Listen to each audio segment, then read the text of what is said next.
Frankenstein by Mary Shelley, Chapter 3.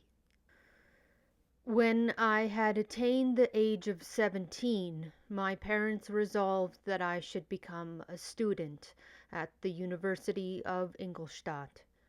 I had hitherto attended the schools of Geneva, but my father thought it necessary for the completion of my education that I should be made acquainted with other customs than those of my native country. My departure was therefore fixed at an early date, but before the day resolved upon could arrive, the first misfortune of my life occurred, an omen, as it were, of my future misery. Elizabeth had caught the Scarlet Fever. Her illness was severe, and she was in the greatest danger. During her illness many arguments had been urged to persuade my mother to refrain from attending upon her. She had at first yielded to our entreaties, but when she heard that the life of her favorite was menaced, she could no longer control her anxiety. She attended her sick bed. Her watchful attentions triumphed over the malignity of the distemper. Elizabeth was saved, but the consequences of this imprudence were fatal to her preserver. On the third day my mother sickened. Her fever was accompanied by the most alarming symptoms, and the looks of her medical attendants prognosticated the worst event. On her deathbed the fortitude and benignity of this best woman did not desert her. She joined the hands of Elizabeth and myself. "My children," she said, "my firmest hopes of future happiness were placed on the prospects of your union. This expectation will now be the consolation of your father.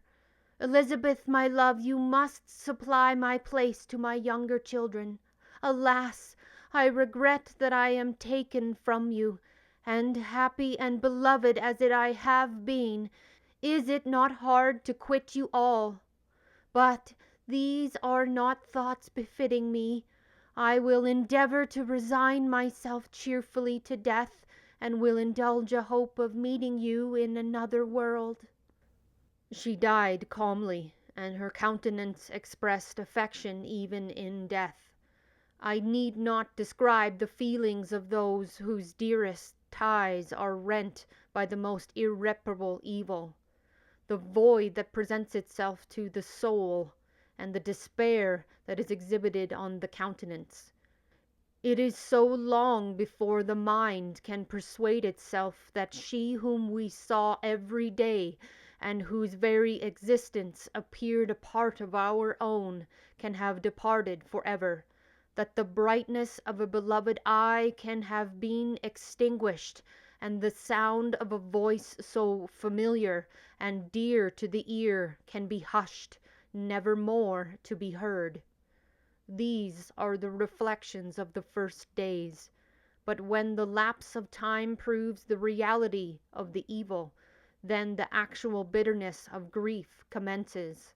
Yet from whom has not that rude hand rent away some dear connection? And why should I describe a sorrow which all have felt and must feel?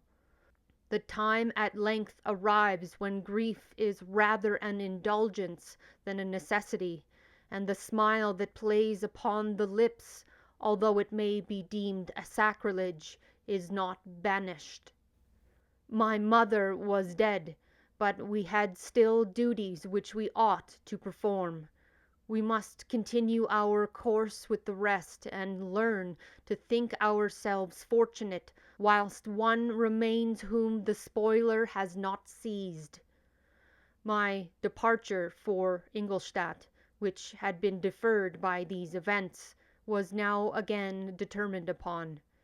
I obtained from my father a respite of some weeks. It appeared to me sacrilege so soon to leave the repose akin to death, of the house of mourning, and to rush into the thick of life. I was new to sorrow, but it did not the less alarm me. I was unwilling to quit the sight of those that remained to me, and above all, I desired to see my sweet Elizabeth in some degree consoled. She, indeed, veiled her grief, and strove to act the comforter to us all. She looked steadily on life and assumed its duties with courage and zeal. She devoted herself to those whom she had been taught to call her uncle and cousins. Never was she so enchanting as this time, when she recalled the sunshine of her smiles and spent them upon us. She forgot even her own regret in her endeavors to make us forget. The day of my departure at length arrived. Clerval spent the last evening with us. He had endeavored to persuade his father to permit him to accompany me and to become my fellow student, but in vain. His father was a narrow-minded trader, and saw idleness and ruin in the aspirations and ambition of his son. Henry deeply felt the misfortune of being debarred from a liberal education. He said little, but when he spoke I read in his kindling eye and in his animated glance a restrained but firm resolve not to be chained to the miserable details of commerce. We sat late. We could not tear ourselves away from each other, nor persuade ourselves to say the word farewell. It was said, and we retired under the pretence of seeking repose, each fancying that the other was deceived. But when at morning's dawn I descended to the carriage which was to convey me away, they were all there, my father again to bless me, Clerval to press my hand once more, my Elizabeth to renew her entreaties that I would write often, and to bestow the last feminine attentions on her playmate and friend. I threw myself into the chaise that was to convey me away, and indulged in the most melancholy reflections. I, who had ever been surrounded by amiable companions, continually engaged in endeavoring to bestow mutual pleasure, I was now alone. In the university whither I was going, I must form my own friends and be my own protector. My life had hitherto been remarkably secluded and domestic, and this had given me invincible repugnance to new countenances. I loved my brothers, Elizabeth and Clerval. These were old familiar faces, but I believed myself totally unfitted for the company of strangers.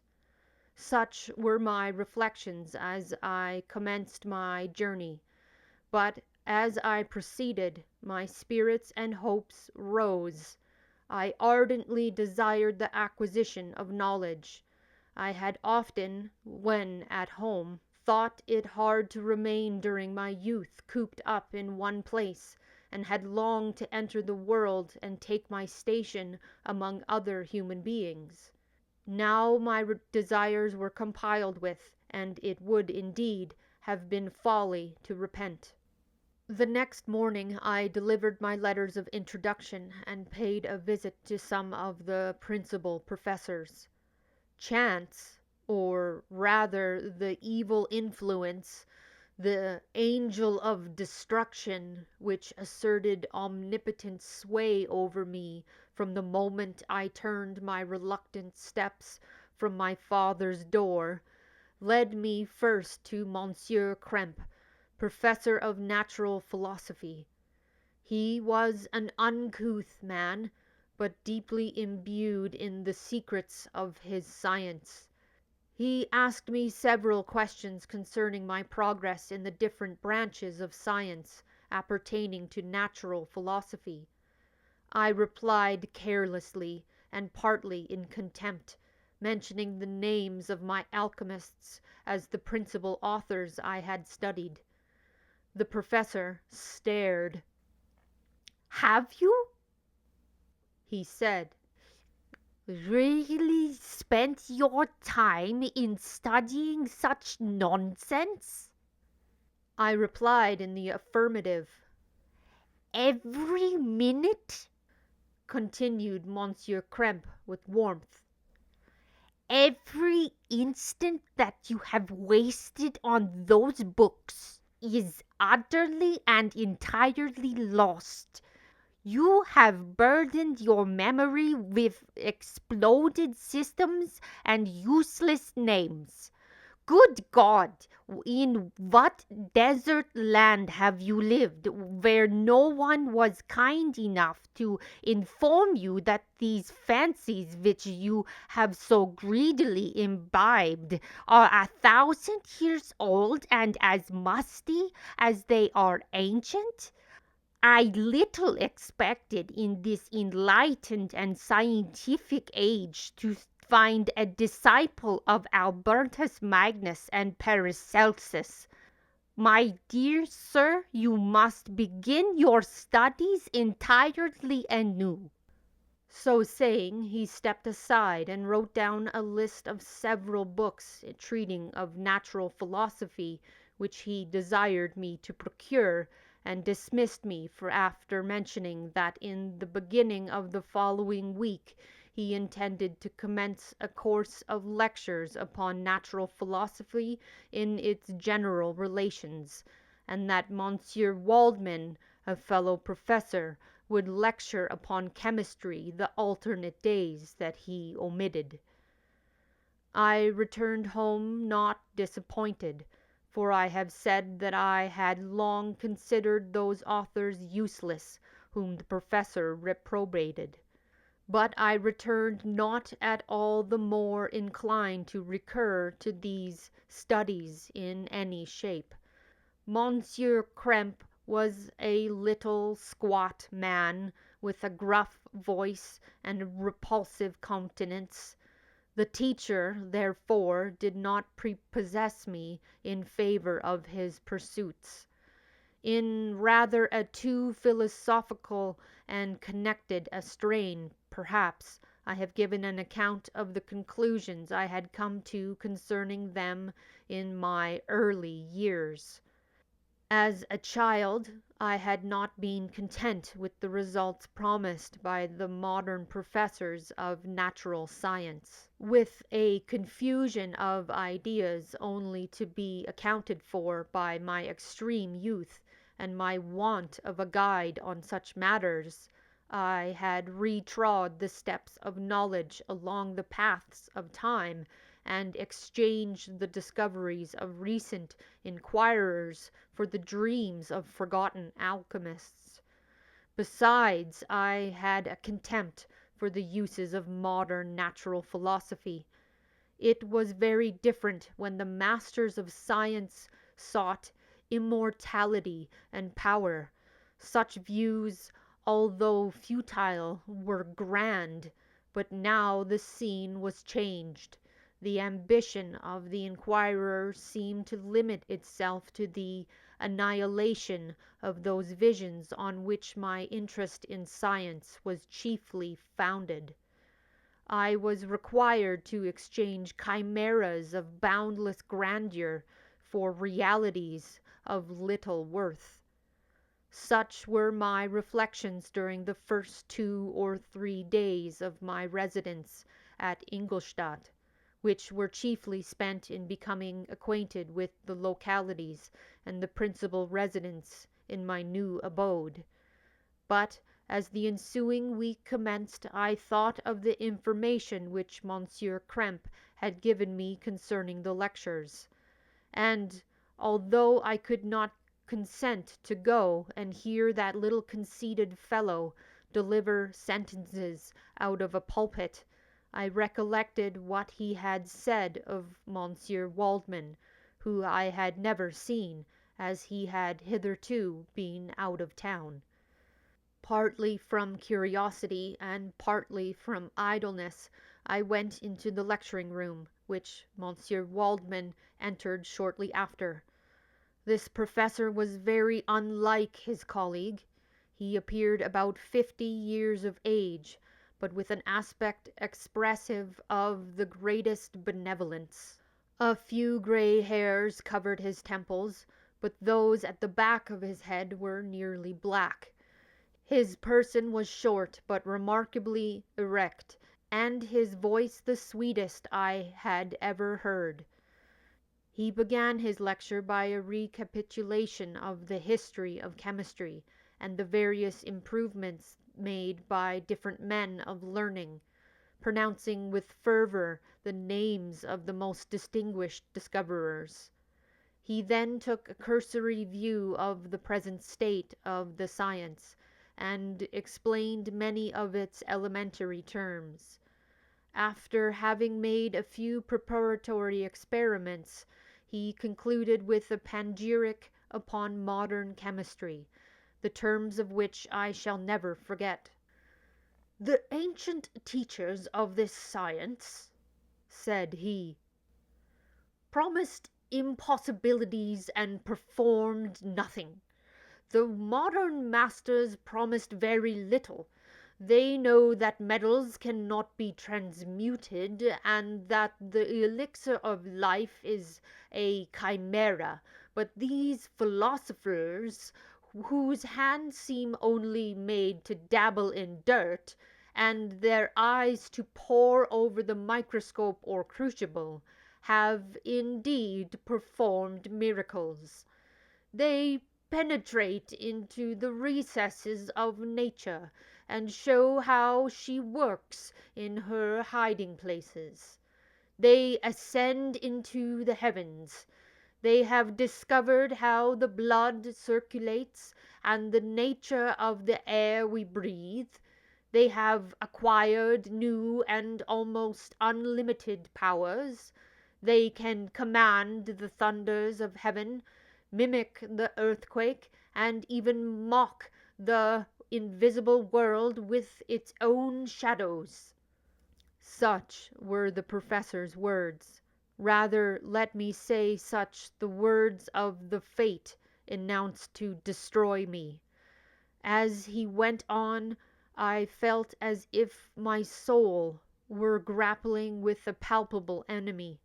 One by one the various keys were touched which formed the mechanism of my being. Chord after chord was sounded, and soon my mind was filled with one thought, one conception, one purpose. "So much had been done," exclaimed the soul of Frankenstein. "More, far more, will I achieve. Treading in the steps already marked, I will pioneer a new way, explore unknown powers, and unfold to the world the deepest mysteries of creation." I closed not my eyes that night. My internal being was in a state of insurrection and turmoil. I felt that order would thence arise, but I had no power to produce it. By degrees, after the morning's dawn, sleep came. I awoke, and my yesternight's thoughts were as a dream. There only remained a resolution to return to my ancient studies, and to devote myself to a science for which I believed myself to possess a natural talent. On the same day I paid Monsieur Waldman a visit. His manners in private were even more mild and attractive than in public, for there was a certain dignity in his mien during his lecture, which in his own house was replaced by the greatest affability and kindness. I gave him pretty nearly the same account of my former pursuits as I had to his fellow professor. He heard with attention the little narration concerning my studies, and smiled at the names of Cornelius, Agrippa, and Paracelsus, but without the contempt that Monsieur Krempe had exhibited. He said that these were men to whose indefatigable zeal modern philosophers were indebted for most of the foundations of their knowledge. They had left to us, as an easier task, to give new names and arrange in connection classifications the facts which they in a great degree had been the instruments of bringing to light. The labours of men of genius, however erroneously directed, scarcely ever fail in ultimately turning to the solid advantage of mankind. I listened to his statement, which was delivered without any presumption or affectation, and then added that his lecture had removed my prejudices against modern chemists. I expressed myself in measured terms, with the modesty and deference due from a youth to his instruction, without letting escape, experience in life would have made me ashamed, any of the enthusiasm which stimulated my intended labours. I requested his advice concerning the books I ought to procure. "I am happy," said Monsieur Waldman, "to have gained a disciple, and if your application equals your ability, I have no doubt of your success. Chemistry is that branch of natural philosophy in which the greatest improvements have been and may be made. It is on that account that I have made it my peculiar study, but at the same time I have not neglected the other branches of science. A man would make but a very sorry chemist if he attended to that department of human knowledge alone. If your wish is to become a real man of science, and not merely a petty experimentalist, I should advise you to apply to every branch of natural philosophy, including mathematics." He then took me into his laboratory and explained to me the uses of his various machines, instructing me as to what I ought to procure, and promising me the use of his own when I should have advanced far enough in the science not to derange their mechanism. He also gave me the list of books which I had requested, and I took my leave. Thus ended a day memorial to me. It decided my future destiny. That was Chapter 3 of Frankenstein by Mary Shelley. I hope you enjoyed it. Bye.